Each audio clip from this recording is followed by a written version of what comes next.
Здравейте, приятели! Днес се включвам с един дресинг, който искам да ви покажа. Си приготвям вкъщи и си вкусявам ето тази богата салата.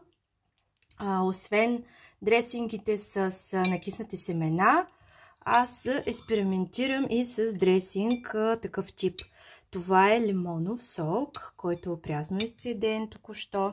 Към него са добавени куркума, дълъг пипер, асафетида. Лимоновия сок може да го замените с домашно приготвен ябълков оцет, ако имате наличен.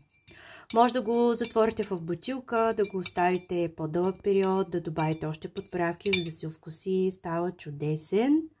Малко е силен, така че внимавайте, когато овкусявате салатата. А иначе, виждате какво присъства в салатата. Марули, краставички, червена чушка, кълнове от леща, бамя. Добър апетит!